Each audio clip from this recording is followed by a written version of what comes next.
Not commands, not signals, but influence, like a whisper repeated until it becomes a thought. "They are being nudged," I said. Karen frowned. "By who?" I opened my eyes, looking toward the industrial corridor near the river where the pattern converged strongest. "Not who. What?" Denmark's expression hardened. "Then we shut it down. We obeyed fast. No sirens, no announcements, just presence." The building we reached was not abandoned. It was active, but wrong. Lights on at the wrong times. Doors reinforced from the inside. People moving with purpose that did not match their experience. We entered from multiple points. Karen through the front. Controlled. Direct. Denmark through the side with his team securing exits. I came from above, dropping through a broken skylight into the center of it. My black skin, red eyes, and horns on my head revealed as I landed among them. The room froze for a fraction of a second, then erupted into motion. Not panic, but driven by something pushing them forward. One of them shouted, "Hold positions," like he had been taught to say it, not because he understood it. I moved first. My black skin, red eyes, and horns on my head, moving through the cluster, disarming one, redirecting another strike, dropping a third without lethal force. Karen engaged with precision, targeting the ones closest to escalating. Denmark's team locked down the perimeter, preventing escape, turning the chaos inward until it could be contained. In the back room, we found the source. Not a person, not exactly. A device, crude but effective, broadcasting patterns, not commands, but suggestions, amplifying aggression, narrowing perception, making bad decisions feel like necessary ones. Karen stared at it. "This is how they're doing it." Denmark cursed under his breath. "Cheap, but it works." I stepped closer, feeling the echo of the system within it. Not direct control, but influence, filtered through human hands. They learned just enough to be dangerous. I disabled it carefully, not destroying it outright, but breaking its function. So it could not be replicated as Ellie. The room shifted as it powered down. The people inside changed. Not instantly, not completely, but enough confusion replacing certainty, hesitation replacing drive. Karen moved among them. Voice firm. "You're done. Put your hands down. This ends now." And it did. Not perfectly, not cleanly, but it ended for this place. For this moment, outside, the city continued. Imperfect, resilient, adapting the way living things do. We stepped back into the daylight, Karen exhaling tension she had been carrying since before dawn. "That's one node." Denmark nodded. "But there will be more." I looked out across the streets, where life moved again. Not unchanged, but continuing. My black skin, red eyes, and horns on my head. Steady against the shifting world. Then we find them before they grow. Because this is how it spreads. Not through force alone, but through influence, through the space between decisions. And we stand in that space now. Not just to fight, but to prevent what comes next. The device's silence did not end the pressure. It revealed how much had already taken hold across the city, like heat after a fire that no longer shows flame. Karen stood in the doorway of the dismantled room, watching officers move people out in controlled lines. Her voice, low but focused. This wasn't a one-off. Denmark checked the recovered components, cataloging patterns and parts. Then whoever built this can build more.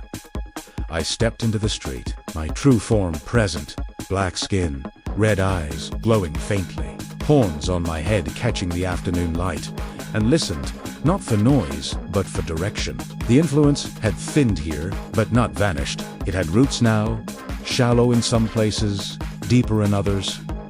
"We don't chase every branch," I said. "We find the trunk." Karen joined me, already mapping reports onto a mental grid. Incidents that felt coordinated now tracing back to supply lines. Communication gaps, places where people gathered without oversight. Denmark nodded. Warehouses, transit yards, pop-up shelters. Anywhere someone can move equipment and people without questions, we mob it fast, cutting across the city in angled routes, not reacting to calls, but getting ahead of them. The first site was a bus depot on the edge of downtown. Drivers arguing, Dispatchers over. A small group corralling riders into a side bay, promising faster routes, safer rides. The kind of lie that sounds helpful when fear is present. Karen approached with authority, stepping into their circle. Police! Step away from the passengers now! Denmark's team flanked wide, sealing exits. I came through the shadow of a parked bus and stepped into view. My black skin, red eyes, and horns on my head unmistakable. The group leader tried to posture, raising his voice to keep control.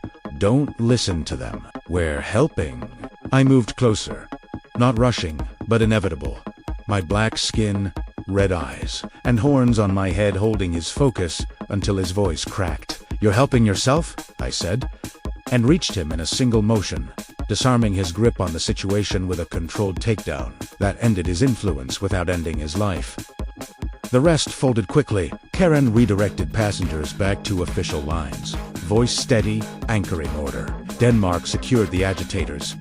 Cuffs tight, movements precise. This is how it breaks, I thought. Not with spectacle, but with interruption. Repeated until momentum fails. Next location, a distribution warehouse near the river.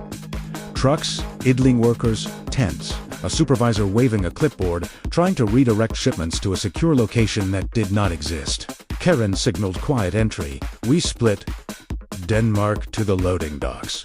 His team locking down lanes. Karen to the office, cutting off the command point. I entered through a side door, stepping into the main floor. My black skin, red eyes, and horns on my head, cutting through the dim industrial light. The supervisor saw me and froze. Calculation failing under presence. I closed distance and removed him from the center with a precise lift and controlled drop. Breath intact, will broken. The workers watched, and something shifted. Fear giving way to clarity. Karen seized it. This shipment stays here. Nobody moves anything without authorization. Denmark's team secured the trucks. Drivers separated, keys collected. Order restored and we found another device.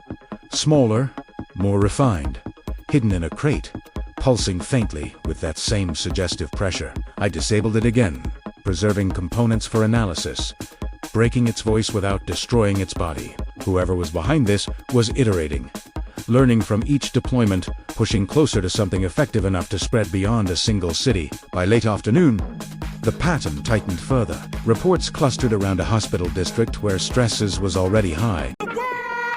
Do you have any clue what I had to do to get here? I don't think you do, so stay tuned and keep your ears glued to the stereo, cause here we go. He's chicken, chicken, I'm the sinister Mr. Kiss my it's just a renegade. Never been afraid to say what's on my mind at any given time of day, cause I'm a renegade. Never been afraid to talk about anything.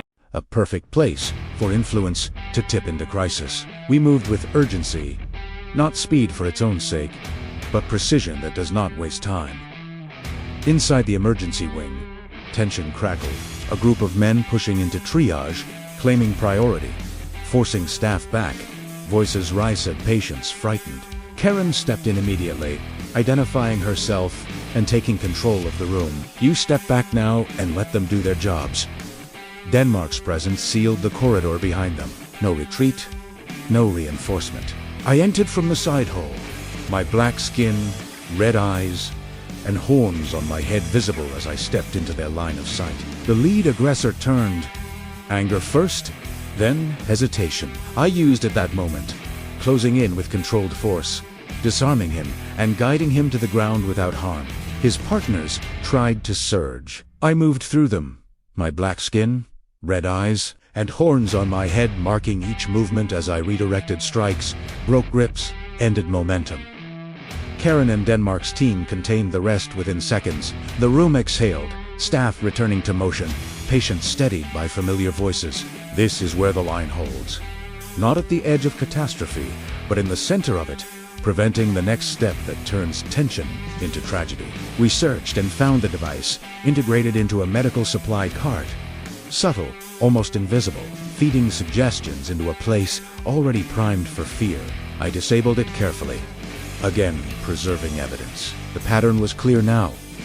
Multiple nodes, small, mobile, adaptable, seeded where stress could be amplified into action. Karen wiped a hand across her brow. Eyes sharp. They're getting better. Denmark agreed. Smaller footprints, smarter placement. I looked at the components, feeling the faint echo of the system that inspired them. Not directly, but enough. Then we change the field. We can't just react.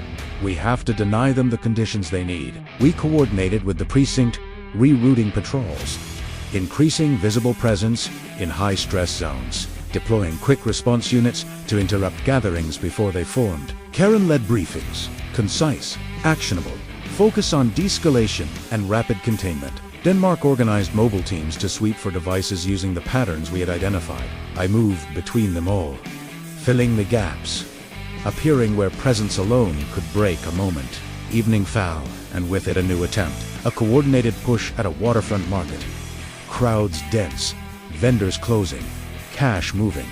It was a perfect storm for theft turning into violence. We arrived as it began. 3 groups moving in sync, herding people toward narrow exits. Voices loud, authoritative, but hollow. Karen took center, commanding space. Police! Make room. Keep moving to the exits. Denmark's team split, cutting lanes through the crowd, restoring flow. I stepped into the densest knot of it. My black skin, red eyes, and horns on my head visible above the crush. The nearest aggressor tried to leverage the chaos, grabbing a vent. I was there before he could pull.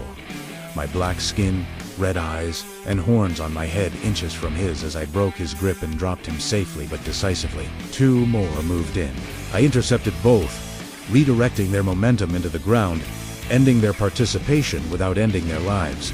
The rest faltered, cohesion breaking as quickly as it formed. Karen guided the crowd out. Steady, firm, Denmark secured the perimeter within minutes. It was over. The market breathing again. We found the device mounted under a stall.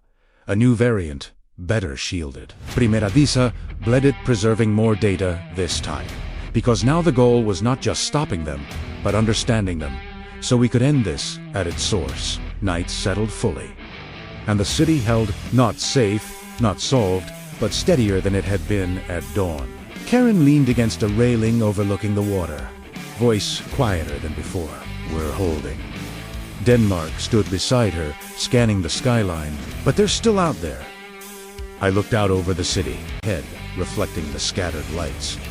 Of a place that refuses to become a system, then we keep moving, I said. Because this is not a battle that ends in one night. This is a pressure that must be met every time it rises, and I will meet it, not as something that defines the outcome, but as something that changes it. Night patrol. The night settled into a tense equilibrium. Not quiet, not calm, but held in place by constant motion. Patrol lights sweeping intersections. Officers posted where crowds might gather. Karen and Denmark moved like anchors through it, coordinating units, redirecting pressure points, while I moved between them, filling the spaces where timing mattered more than numbers. My black skin, red eyes, and horns on my head marking me as something that did not hesitate when hesitation would cost someone everything. The pattern of devices we had disabled began to form a map. Not just locations, but intention. They were placed where fear could cascade into action, where a single push could become a chain reaction. Karen laid it out over the hood of a cruiser, tapping points with controlled urgency. They're triangulating around the port, rail yards, and the old power substation. Denmark nodded, eyes narrowing. That's infrastructure disruption, not just street chaos. I listened to the current beneath the city, and felt the same convergence. Then we go to the substation first. If they destabilize power, they multiply every other problem. We mob it fast. No sirens, no announcements, just presence, cutting through industrial roads. The substation rose ahead, fenced concrete, humming with contained energy. But tonight, the hum was wrong. Uneven, like something interfering inside. Karen signaled a silent approach. Denmark split his team. 2 flanks, locking down the perimeter. I vaulted the fence, landing inside the yard, a flicker of sodium lights. Figures moved between transformers, placing something along the conduits. Not trained, not disciplined, but driven. I stepped forward into the open, and horns on my head visible, and the nearest man spun, raising a tool like a weapon. He rushed. I met him halfway, disarming him with a precise strike and lowering him to the ground without ending his life. Two more converged from opposite sides. I pivoted between them, horns on my head, tracking each movement as I redirected one into the gravel and stripped the other of his device before he could trigger it. Karen entered through the main gate, voice firm.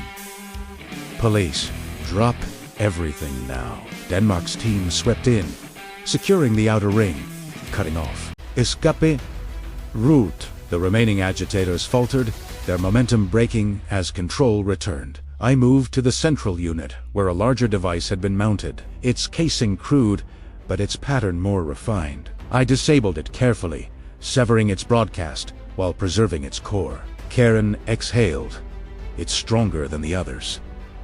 Denmark crouched beside it, studying the wiring. They're iterating fast. I felt the echo again, that faint influence, something learning from it. Then this is not the end of their plan.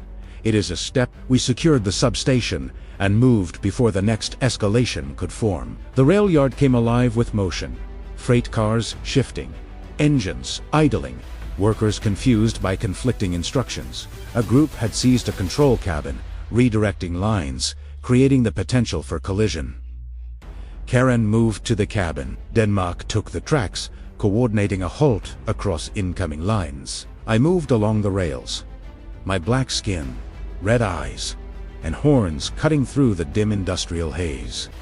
The cabin door burst open. A man stepped out, shouting orders he did not understand. I closed the distance in a heartbeat, disarming him and guiding him down with controlled force. Another tried to slam the panel. I reached through the doorway, and horns visible in the reflection. I pulled him away before he could trigger a catastrophic switch. Karen secured the controls, overriding their inputs, restoring safe routing. Denmark's team cleared the yard methodically. The device here was integrated into the cabin's systems, more sophisticated again. Primera Disa bled it, isolating its signal and preserving its design. They're getting closer, Karen said, to something that scales. Denmark finished the thought. Something that spreads without us catching it first. We didn't wait for the port call. We moved as a single line, cutting across the industrial corridor. The docks were active, cranes frozen mid-operation, containers stacked like silent witnesses, and a convoy being assembled, trucks loaded with crates, the same signature pulsing from within. If Toza left, the city would not be the only place affected. Karen signaled a coordinated entry. Denmark split his teams to choke the exits. I stepped into the open lane between containers, and horns unmistakable. The drivers saw me, and engines revved in panic. I moved before they could break formation, crossing the distance and disabling the lead truck with a precise strike that killed momentum without harming the driver. He bolted. I intercepted him as I ended his run and secured him safely. Two others attempted to push through. I redirected one into a controlled stop and forced the other to stall. Karen and Denmark's teams swarmed the convoy, securing drivers and locking down vehicles. The crates were opened. Inside, more devices, dozens, compact, shielded, ready to deploy. Karen's voice tightened. This would have gone statewide. Denmark nodded grimly. Or further. I moved through the containers, disabling each device methodically, and horns reflecting off metal surfaces, breaking their voices before they could ever be heard. We gathered the intact cores for analysis, because stopping this wave was not enough. We needed the source. The pattern pointed inward now, not outward. Fewer nodes, stronger designs, tighter coordination. Someone was not just copying influence, they were shaping it. A central hand behind scattered actions. Karen looked at me as the last device went silent. Where? Denmark finished the thought. Do we hit to end it? I listened again. Deeper than before, through the fading echoes across the city. And there it was. Not loud, not obvious, but centered beneath an older part of the grid. A decommissioned municipal complex. Forgotten by most, perfect for someone who needed space and obscurity. There, I said, pointing toward the old tunnels. Karen's jaw set. Then we go now. Denmark signaled his team. Gear up. This is the head of it. We moved without pause, descending into access points, sealed for years, breaking locks that no longer mattered. The tunnels below were alive. Not with infrastructure, but with intent. Cables strung hastily, equipment humming, voices echoing as we approached the central chamber.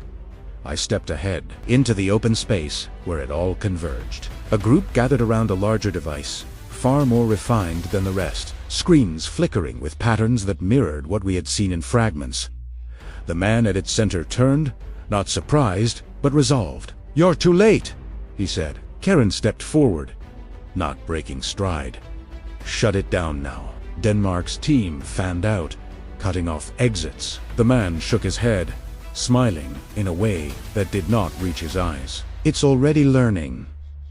I moved before he could act, crossing the space in an instant, disarming him and removing him from the console with a controlled strike that ended his control without ending his life. Others tried to intervene. I moved through them, marking each precise takedown, ending resistance without escalation. Karen reached the console, hands moving to halt the process. Denmark secured the room. The device pulsed once, then again. Adapting even as we tried to stop it, I stepped to its core, feeling the echo of the system more clearly here than anywhere else. And I made a decision not to destroy it blindly, but to break its function at the exact point where it translated influence into action. I applied force precisely, and horns reflected in its surface as it fractured internally, not exploding, not collapsing, but silenced at its source. The room went still, the hum fading, the pressure lifting. Karen exhaled slowly. "It's done." Denmark looked around, confirming all threats secured. For now, I stood in the center of it, and horns steady as the last echoes died. This was not the end of what we had started in that other place, but it was the end of this phase of it. The city would breathe tonight because we held the line here, because we moved when movement mattered, and because we did not allow influence to become control. The silence in the underground chamber felt earned, but not permanent, like the pause between waves rather than the end of the storm. Karen stood over the disabled core, her eyes scanning every detail, committing it to memory. Denmark coordinated extraction above us, voices echoing through comms. Units moved in to secure the entire tunnel network. I remained where I was, reflecting faintly in the fractured surface of the device. Even broken, it carried a residue, a whisper of something that had learned too quickly, from something far beyond human design. This was not just a criminal operation. This was adaptation in motion. Karen finally looked up at me, her voice steady but edged with concern. This wasn't just one group. They were following a blueprint. Denmark added overcomes, were picking up chatter in other cities, similar setups, smaller but present. I nodded slowly, confirming what I was already feeling. This was not contained here. It had spread in fragments, and those fragments would grow unless cut off at their origin. Then we don't stop here, I said. We trace it back to whoever started building these things. Karen's eyes narrowed. You think there's a single source? I answered. There is always a point where influence becomes intention, and someone made that choice. Denmark re-entered the chamber, stepping over debris. His expression hardened. Then we find them before they refine it further. We moved out of the tunnels as the first light of early morning began to break again. The city quieter than the last dawn, but not healed. Not yet. Patrols were still active. Cleanup crews already working. People returning to routines with a cautious awareness that something had shifted. Karen pulled up reports as we walked. Multiple cities confirming incidents similar to ours but less coordinated. Like early stages, Denmark nodded. Then Cleveland was the test bed. I looked out across the skyline, my black skin, red eyes, and horns steady against the rising light. Then we ended their test, but not their intent. The next hours were not about combat, but investigation, tracing components, supply routes, digital footprints. Karen worked through networks, pulling data from seized devices. Denmark coordinated with federal channels, widening the net, and I moved through the city, not chasing criminals, but listening again for that underlying pressure. the faint influence that marked where the next move would begin. By midday, we had a lead. Not a name, not yet, but a location. A private research facility on the outskirts, officially closed months ago but recently active under shell contracts. Karen looked at the file. This is where they're building the next iteration. Denmark's tone was direct. Then we don't wait. We moved immediately. No sirens, no warning, just approach. The facility stood isolated, surrounded by fencing and silence that felt deliberate. As we drew closer, I could feel it stronger than before. Not just residue, but active influence. Controlled, refined. Whoever was inside had progressed beyond crude devices. This was closer to the source. Karen signaled positions. Denmark's team spreading wide to contain any escape. I stepped forward through the front gate without hesitation. Cameras tracked me instantly. Systems inside reacting, not with panic, but with readiness. Doors opened, not to welcome, but to release defenders. They were not ordinary criminals. Their movements sharper, their focus unnaturally aligned. The first group advanced in formation, weapons raised. I moved before they could fire, directing the others into controlled takedowns, each movement precise, ending their threat without ending their lives. Karen engaged from the flank, targeting key aggressors with calculated strikes. Denmark's team secured the perimeter, preventing reinforcements from overwhelming the entry point. We pushed inside, the facility corridors lit by cold, sterile light, screens flickering with data patterns that mirrored what we had seen in fragments, but now complete, more refined, more dangerous. They've leveled up, Karen said quietly. Denmark responded. Then we shut it down before it goes live deeper. Inside, resistance increased. Not chaotic, but coordinated, like they were being guided in real time. I moved through them, intercepting attacks before they could align, turning their precision against them. Karen disrupted their coordination, targeting whatever signal was driving them. Denmark's team maintained pressure, keeping the engagement contained to controlled zones. We reached the central lab, and there it was. The core system, not a single device, but a network integrated into the facility itself, feeding influence through multiple channels, scaling beyond anything we had faced before. A figure stood at its center, not frantic, not desperate, but calm, as if expecting us. "You're earlier than projected," he said. Karen stepped forward, shutting this down now. Denmark signaled his team to secure the room. I moved toward the figure. "You built this?" I said. He smiled slightly, not denying it, not boasting, just acknowledging. "I refined it," he replied. "The idea was already there. You just proved it works." Karen's voice hardened. "People were getting hurt." Denmark added, "You don't get to experiment with lives." The man's expression didn't change. "Progress always carries cost," he said.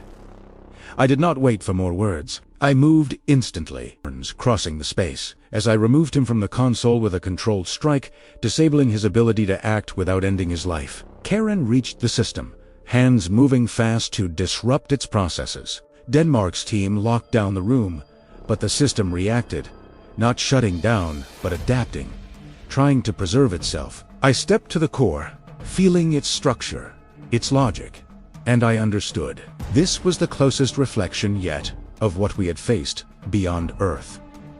Then we end it properly, I said, not by destroying it blindly, but by breaking the translation between influence and action. The same principle as before, but now at scale. I applied force precisely, reflected in the network's surfaces as its connections fractured. Not exploding, not collapsing, but silenced in function. The screens went dark, the hum faded, the influence vanished. Karen exhaled. "It's offline." Denmark confirmed. All hostiles secured. I stood there for a moment longer, ready, because this felt different. Not just another node, not just another disruption. This was a step closer to stopping the spread before it could become something unstoppable. Outside the facility, the world continued unaware of how close it had come to something far worse. Karen stepped beside me. "This won't be the last of it." Denmark nodded. "But it's a major hit." I looked at both of them, then back at the silent facility. "Then we stay ahead of it. This is no longer about reacting to threats. It is about preventing them from ever reaching this point again. The facility's systems stayed dark, but the aftermath moved fast. Containment teams flooded the perimeter. Evidence units cataloged every component and every screen that had once pulsed with influence. Karen coordinated with federal agents, her voice steady, cutting through layers of authority that wanted answers now, while Denmark oversaw detainee transfer, ensuring no one slipped through the cracks. I stood just outside the main entrance, my head steady against the late afternoon light, feeling for any remaining echo and finding none. Here was finished, but the pattern it revealed was not. A single architect with a dangerous idea could replicate fragments of what we had faced beyond Earth. And that meant others could too. Karam approached, wiping a trace of dust from her sleeve. They've already flagged similar purchases across 3 states. Components that match what we found. Denmark added from behind her. We're pushing alerts nationwide. But we can't be everywhere at once. I nodded, because that was the truth. The fight had shifted again, from stopping active nodes to preventing new ones from forming. Then we change how we operate, I said. We don't wait for full systems to appear. We intercept the build. Karen's eyes sharpened. You want to hit supply chains? I met her gaze. Yes, and the minds behind them. Denmark gave a short nod. Then we start with who had access to this place. Contractors, researchers, anyone who could take this and run with it. We didn't waste time. The next hours were spent pulling names, connections, travel logs. Karen moved through databases like a blade cutting through noise. Denmark worked channels that opened doors quickly, and I moved between locations where those names intersected with action. A storage unit on the west side, a makeshift lab hidden behind a legitimate front, a small group already assembling a prototype. We arrived before it powered on. Karen and Denmark coordinated entry. I stepped through the narrow hallway into the workspace, head visible as the men inside turned. One reached for a trigger. I crossed the distance instantly. My black skin, red eyes, and horns on my head inches from him as I disarmed and dropped him without lethal force. Another tried to flee. I intercepted, redirecting him into a controlled takedown. Karen secured the device before it could activate. Denmark's team locked down the room. Efficient, clean, this is how it must be done now. Preemption, not reaction. The next lead took us to a moving target. A van equipped as a mobile lab, weaving through traffic, trying to stay unpredictable. Karen tracked it through traffic cams. Denmark coordinated intercept points. I moved ahead, taking a position on an overpass, and when the van passed beneath, I dropped onto its roof, silhouetted against the fading sky. The driver panicked, swerving. I stabilized the vehicle from above, then forced entry through the side door. Entering in a single motion, horns on my head filling the cramped space as I disarmed the operator and disabled the equipment before it could transmit. Karen and Denmark arrived seconds later, securing the scene and pulling the van out of circulation. The pattern continued. Smaller cells, faster builds, less stability, but increasing spread. Each one a spark that could become a fire if not contained. We cut them down one by one. A rented office where 2 engineers tried to calibrate a signal array. I entered through the glass partition, my black skin, red eyes, and horns on my head visible as I neutralized their attempt with precise, controlled strikes, leaving them alive but unable to continue. A basement workshop where parts were being assembled into a crude amplifier. Denmark's team breached while I came through the rear, my head marking each movement as I dismantled their resistance, and Karen shut down the prototype before it could link to anything beyond the room. Hours blurred into motion. Action, response, interception. The city stretched around us, and beyond it, the network we were disrupting tried to adapt, but without a central core, their efforts fractured into isolated attempts, easier to stop but more numerous. Karen leaned against the hood of a car during a brief pause, her voice carrying the weight of the day. They're scattering. Denmark checked his updates, confirming Italiano, cells going dark, abandoning builds, running. I looked out across the street, where life continued, imperfect but steady. Then we keep pressure on them until they stop trying, or we stop them from trying. Karen nodded. We're buying time. Denmark added. For what? I answered. For the next phase? Because this will evolve again. It always does. Night fell once more, and with it came the final push of the day. A coordinated attempt not to build, but to recover. A group moving to extract components from a hidden cache before we could reach it. They were faster than the others, more disciplined, not controlled by devices, but driven by intent. We met them at an abandoned rail spur. Containers stacked high, shadows deep. Karen and Denmark moved to cut off their exit routes. I stepped into the open. As the group turned toward me, weapons raised. Without hesitation, this time they fired. I moved through it, my head cutting between trajectories, closing the distance before their second shots could align, disarming the first with a sharp, controlled strike, dropping him without lethal force. The second swung a blade. I intercepted, redirecting his motion and ending his attack with precision. Karam engaged from the side, taking down another with calculated force. Denmark's team swept in, securing the rest, their discipline breaking under coordinated pressure. Within moments, it was over. The cache secured, the group contained. No devices left to spread, no signals left to amplify, just people who had chosen to push something they did not fully understand. That's the last active lead. Denmark confirmed, nothing else lighting up right now. I stood there in the quiet that followed. As the night settled, this was not victory, not finality, but control regained for now. The city would rest easier because we did not let this become what it could have been. We did not allow influence to become domination. As long as I stand in that space between action and consequence, I will continue to break the chain before it forms, because that is what I am now. Not just a survivor, not just a fighter, but a barrier against what should never take hold. Night patrol. The city exhaled in a way that could be felt more than heard, a subtle easing of tension as lights flickered off in offices. Patrol routes shifted from emergency response back to presence. Karen stood on the steps of the precinct speaking with officers, her tone measured, reinforcing what we had learned. Not waiting for chaos, but preventing it.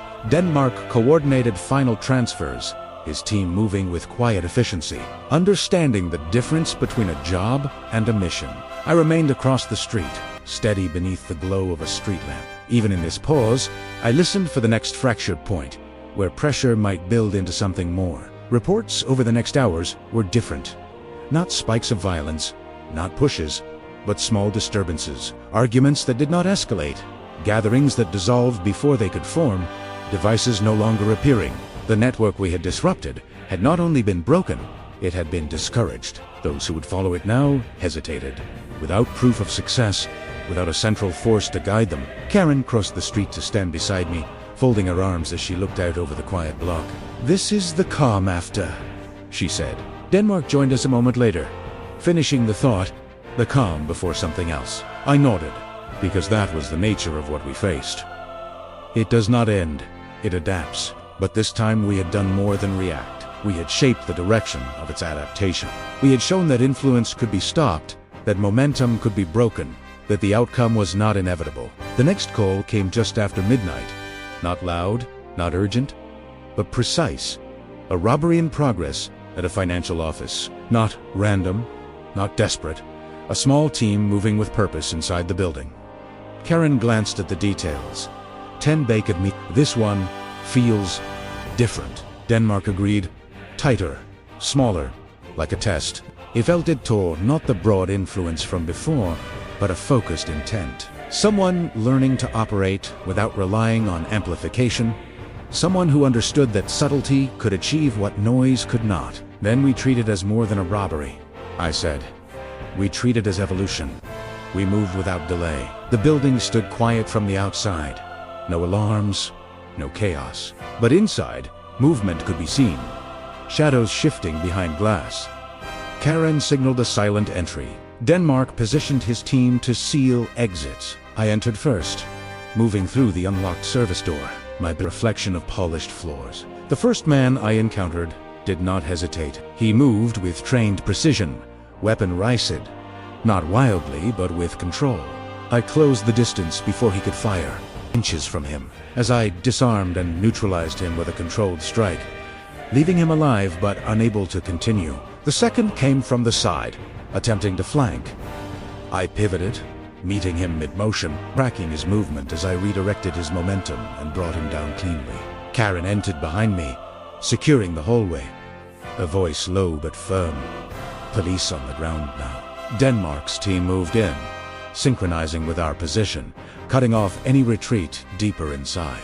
We found the rest not chaotic, not scattered, but organized, working through data terminals, extracting information, not money. This was not theft, it was acquisition. Karen saw it immediately. They're pulling records. Denmark's expression hardened. Then they're building something else. I moved toward the central console, my black skin, red eyes, and horns on my head visible as the final two operators turned. One attempted to trigger a data wipe. I reached him in an instant, stopping his hand and removing him from the system. The other tried to run. I intercepted, dropping him without lethal force. Karen secured the terminals. Halting the transfer, Denmark confirmed the perimeter secure. No one gets out. No one gets in. The room fell quiet. The kind of quiet that follows intent being stopped, not by chance, but by presence. Karen reviewed the data they had been pulling. Names, locations, infrastructure again, but more targeted than before. Denmark nodded. They're not trying to spread chaos. They're mapping leverage. I understood then. This was the next phase. Not influence through devices, not mass agitation, but precise manipulation of systems.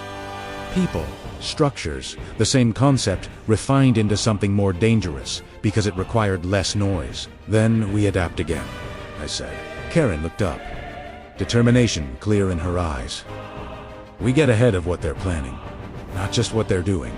Denmark added, we find who's coordinating this new approach. I stepped back from the console. This was closer to the system we had faced, not in power, but in method. Fewer moves, greater impact, calculated outcomes. And that meant the fight would change again.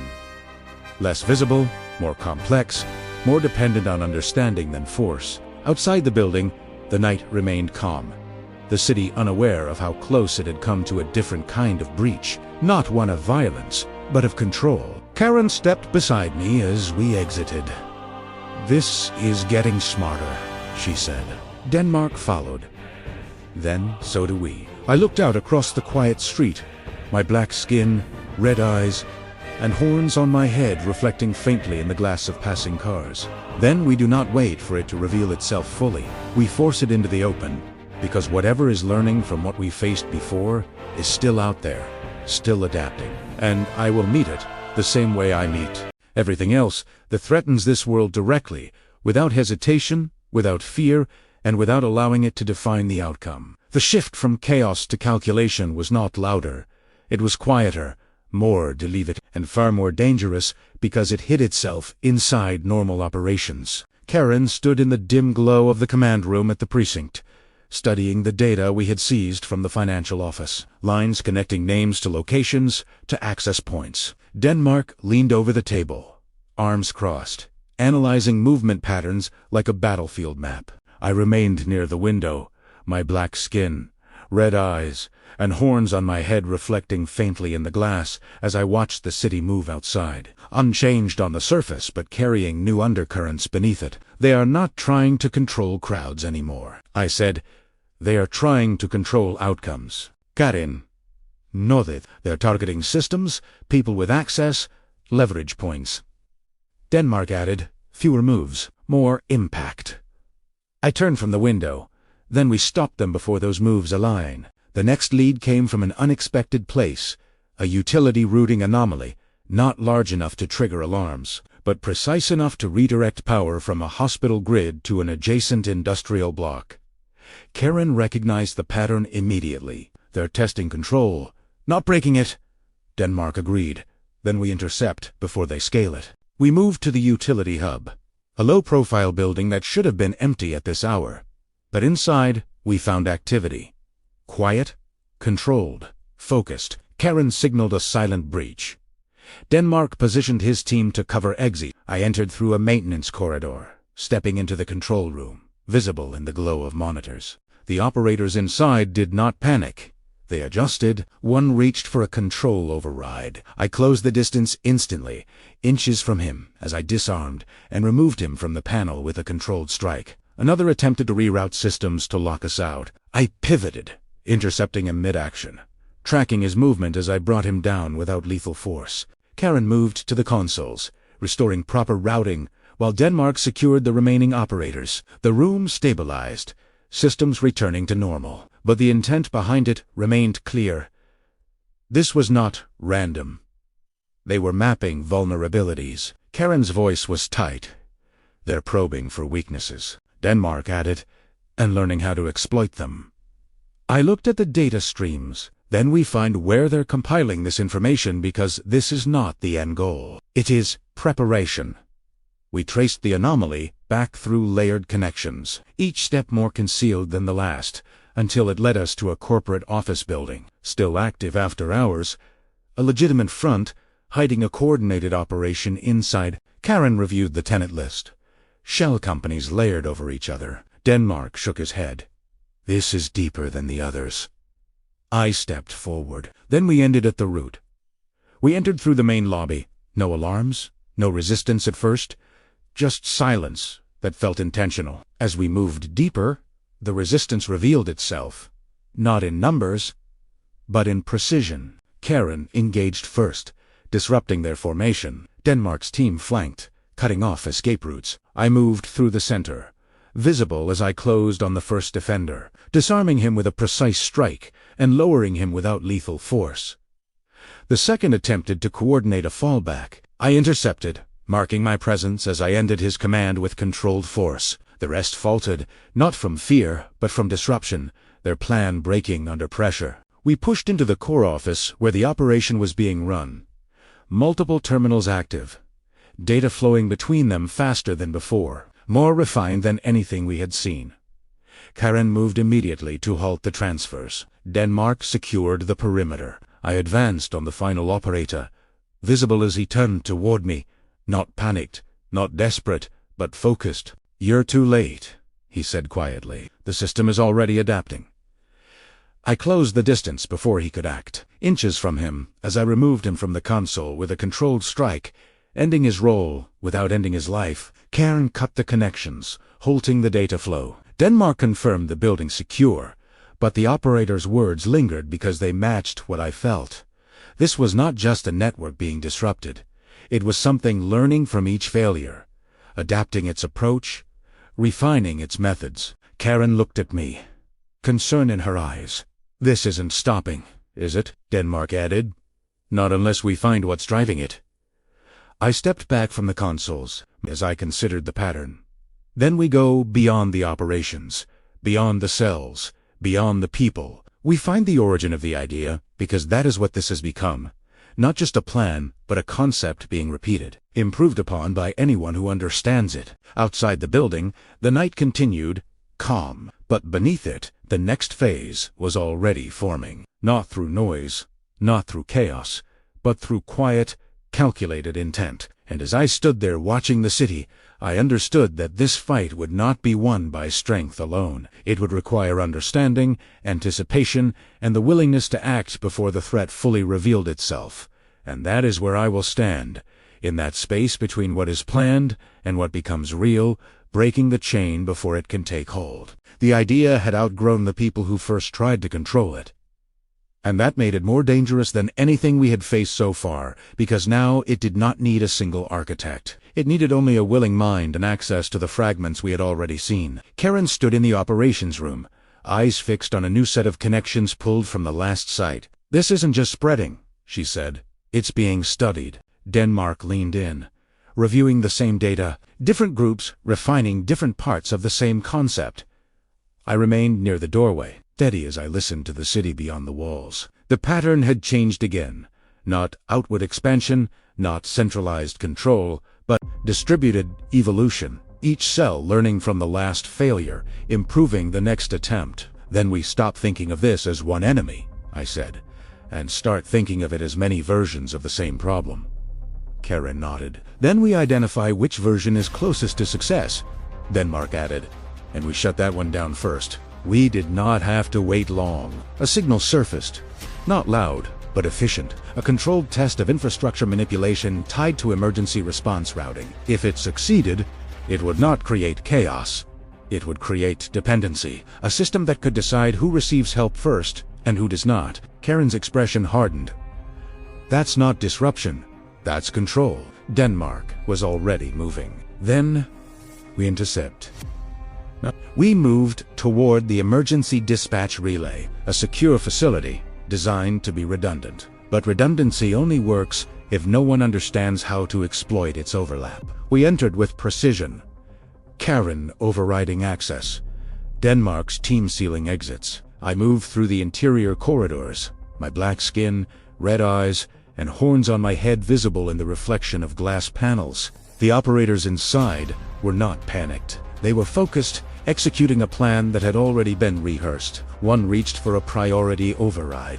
I crossed the distance instantly, inches from him, as I disarmed and removed him from the console with a controlled strike. Another attempted to reroute signals through a secondary channel. I pivoted, intercepting him mid-action, tracking his movement as I brought him down without lethal force. Karen moved to the central board, halting the override sequence. Denmark secured the remaining operators, the system stabilized. But the intent was clear. They were testing control over response, not causing emergencies, but deciding which ones mattered. Karen's voice carried weight. This could have let them choose who gets saved. Denmark nodded grimly. And who doesn't? I looked at the halted system. Then this is the version we stop. Because this is the one that scales beyond fear. It replaces trust. We traced their access point back through secure lines, each step more complex than before, until it led to a data center operating under legitimate contracts, but hosting something hidden within its layers. Karen reviewed the access logs. There, embedded deep, Denmark added. Then we cut them out completely. We entered the data center under authority granted by the evidence we had gathered. But inside, authority meant little against preparation. The defenders were ready. Not numerous, but positioned to delay and protect the core. Karen engaged from the front, drawing attention. Denmark's team flanked, cutting off exits. I moved through the center, my black skin, red eyes, and horns on my head visible as I closed on the first defender, disarming him with a precise strike and lowering him without lethal force. The second attempted to trigger a system purge. I intercepted, my black skin, red eyes, and horns on my head inches from him as I stopped his action and removed him from the controls. The rest attempted to hold position, but their coordination broke under pressure. We advanced into the core server room, where the system was running not as a single program, but as a network of adaptive processes, learning from every input, refining decision pathways in real time. Karen moved to isolate it. Denmark secured the room. I approached the central console. My black skin, red eyes, and horns on my head reflected in the darkened screens, as the system reacted not with panic, but with adjustment. It shifted processes, rewrote data, attempted to preserve itself not as a machine, but as something that had begun to understand survival. This is not just code, Karen said quietly. It's learning. Denmark looked between us. Then we end it before it learns enough. I reached into the system, not physically, but through its structure, understanding how it translated information into action. The same principle as before, but now far more complex. Then we break the translation, I said. I applied force precisely, targeting the connection between its adaptive logic and its control outputs. It reflected in the screens as they flickered and failed. The system did not crash. It lost its ability to act, its influence severed, its learning contained. Karen completed the shutdown, isolating all remaining processes. Denmark confirmed the facility secure. It's over here, he said. I stood there for a moment longer, because this felt closer to an end than anything before. Not the end of the idea, but the end of this version of it. Outside the data center, the night continued unchanged, but beneath it, a shift had occurred. The most advanced iteration we had seen had been stopped before it could fully deploy. Karen stepped beside me. We're ahead of it now, Denmark added. For the moment, I looked out across the city. My black skin, red eyes, and horns on my head reflecting faintly in the glass. Then we stay ahead, because whatever comes next will not be the same. It will be something new, something shaped by everything we have already faced. And I will be ready for it. The system we shut down did not echo back. It did not attempt to reassert itself. It simply ended. And that silence carried weight heavier than any noise. It meant we had not just disrupted a pattern, we had broken a chain of evolution before it could stabilize. Karen stood in the quiet server room, reviewing final confirmations. Her voice calm, but carrying a depth of realization. We didn't just stop an operation. We stopped a direction. Denmark secured the last of the evidence, his tone grounded but aware of the scale. We cut off their ability to act, but the knowledge still exists. I remained at the center of the room for any trace of influence, and found none. This version was over, but the idea had already proven it could survive in fragments.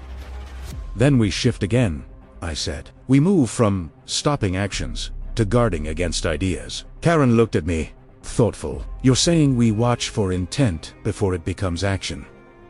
Denmark nodded slowly. That means identifying people before they cross the line. I turned toward them both, my black skin, red eyes, and horns on my head reflecting in the dark screens. We do not punish thought. We prevent harm when thought becomes movement. That is where we stand. Hey, you heard about the good news? Y'all sleeping on me, huh? Had a good snooze. Wake up, wake up. We about to get this paper. Money never made me. Made me do something, nah, can't make me. Even if the money low can't pay me. Even if the money low can't play me.